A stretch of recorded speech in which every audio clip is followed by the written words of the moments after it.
Hello. For the past 3 months of nights and weekends, I built this unique control panel for Home Assistant, the free and open source home automation system. In this video, I'll show you what this panel does and how I built and programmed it. It also has detachable legs, so it can be placed on a flat surface too. But first, let's talk about the why. Why build this? Well, mainly because it's really cool. I modeled this after modern commercial jetliner cockpits and also a little on nuclear power plant control rooms. Both are great things to incorporate into your decor, in my opinion. I have a pretty complex Home Assistant setup, and this panel makes it easier to view and control what's going on in the house at a glance. Did I mention that it looks really cool too? Let's start at the top with the 7-inch Pi touchscreen that displays house data on a series of pages powered by HA Dashboard. Or is it a dashboard? It's part of a Home Assistant add-on called App Daemon. As I move through the pages, you can see various gauges and dials that represent utilities such as water and electricity, but more about that later. Now, these buttons are programmable, and they change the type of pages shown on the display. For instance, this button shows the front door camera from my Frigate installation. And this one displays information about the panel itself for troubleshooting purposes. Now, these two LEDs show whether the panel is connected to the internet and to my Home Assistant instance, and they turn red if either is not connected.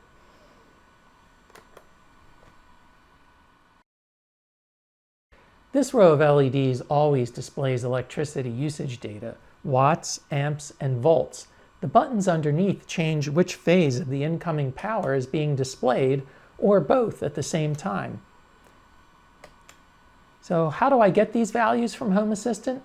Well, I have an AOTech home energy meter connected to my circuit breaker panel that feeds this information via Z-Wave to Home Assistant. The next row of 9 push buttons are for turning on and off any Home Assistant controlled light, switch, or outlet that I want. These are programmable, and I may even label them someday.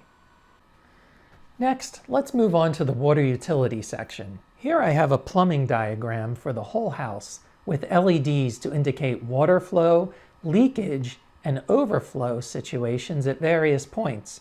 For instance, if I open up a faucet, the water meter LED turns green, and then this bar graph shows the rate of flow through the system.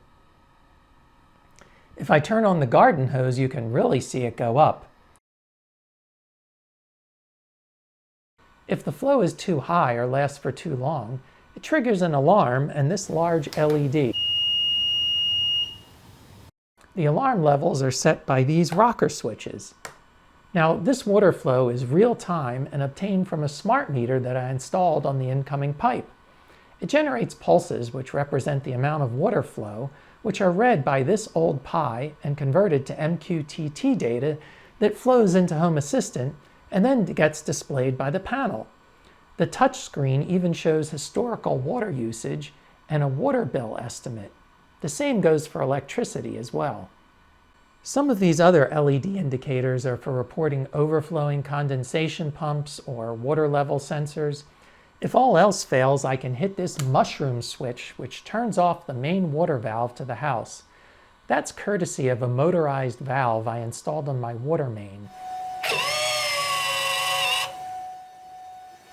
It's the only part of this system that's not routed through Home Assistant for security purposes, although the valve status is available in Home Assistant. Last but not least is the most important control, this key switch.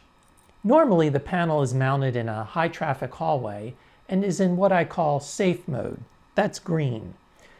This means that all the important buttons are disabled so that there are no unintended actions. Safe mode is a sort of demo mode, especially handy for curious little fingers that like to press buttons. So to turn off safe mode, you simply turn the key and the LED turns red. Now the rest of the panel is active. So that's the panel. In case you haven't guessed by now, it's powered by two Raspberry Pi 3B Pluses, and it uses containers. So if we turn this around, you can see that the only connections required are two Power over Ethernet cables, one for each of the two Pis. They provide both power and data for the panel. One Pi drives the display, while the other Pi handles everything else via custom Python code. With all of these LEDs and buttons, the panel uses over 50 GPIO pins. Since a standard Pi has only about 25 usable GPIO pins, I'm using 3 of these handy I2C GPIO expanders. They provide an additional 16 inputs or outputs each. I usually like to prototype my projects first, so I breadboarded everything and mounted the whole mess on this piece of plywood. I was able to write most of the code to interact with the Home Assistant API and confirm that everything I planned to do was workable, but more about the software in a little bit. I started designing the panel on paper at actual size. Yes, I still use paper for my initial mock-ups, even with all the different CAD software available. It just works out better for me. Once I had all the sizing and placement of controls worked out, I started designing the panels in Tinkercad. And then it was a week or two of 3D printing. Note that the labels on the panel were printed as indentations, and then later I filled in the indentations with white spackle paste and wiped away the excess. It looks pretty good, but it's subject to smudging because of how I had to print the pieces right side up. I'm still experimenting with this labeling process, and I hope to improve it in the future.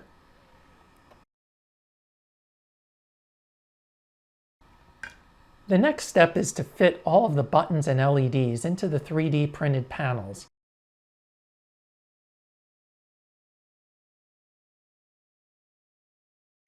For the 7-segment LEDs, I found this smoky transparent filter that provides a great look for the digits.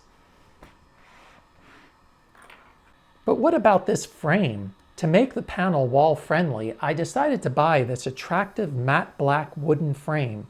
It's called a floater frame, and you can get them in custom sizes. However, you have to use the included glue and clamping system to put it together yourself. Although I'm no carpenter, I was able to assemble it reasonably well. Once the frame was ready, I added 2 pieces of plexiglass to hold some of the electronics, as well as many nylon standoffs to support all the 3D printed panel pieces. Once all of the pieces were finished, I placed them in the frame to test out the spacing.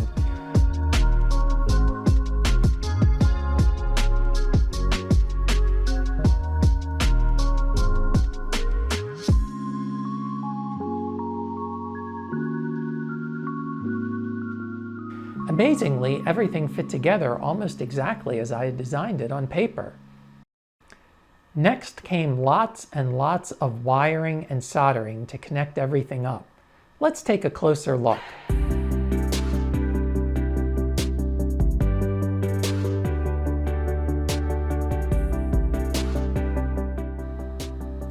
The main Pi is mounted here with a PoE hat on top and connected by ribbon cable to this circuit board for GPIO access. These are wired into various switches and LEDs. The rest of the LEDs and switches are connected to these GPIO expanders. Note this small power supply. It provides additional current to power all of the 3.3 volt items like the LEDs and expanders. It provides more current than the Pi can supply on its own. Finally, the time had come to carefully bolt everything together, hoping that none of the wiring would cause new obstructions preventing the pieces from fitting together.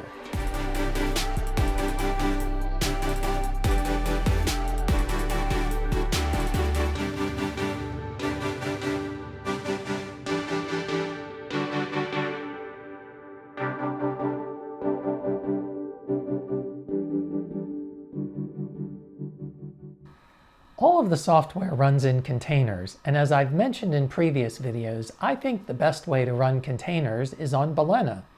As you can see on this cloud control panel, Everything except the display screen is controlled by just two containers. One is for commands that are sent to Home Assistant using HTTP endpoints. The other container is for getting instantaneous status updates from Home Assistant via a WebSocket. As statuses change, the LEDs and the displays are updated in real time. The top display is also running containers. One is a browser that runs in kiosk mode and outputs to the screen. One runs a small web server to publish the diagnostics page, and the other one runs a Python script to read the button presses and control what the browser displays. So that's the story of this panel, which is a great way to interact with Home Assistant. If anything, I wish it was just a little bit larger, but I think that would be a tough sell to the rest of the family. It's sort of like a piece of interactive wall art. At least that's how I tried to pitch it. Anyway, check out the video description for more information about the parts used to build this panel. And let me know in the comments what you think and if you would put one of these in your house. Please like and subscribe to this channel, and I'll see you again soon for my next video project. Thanks for watching.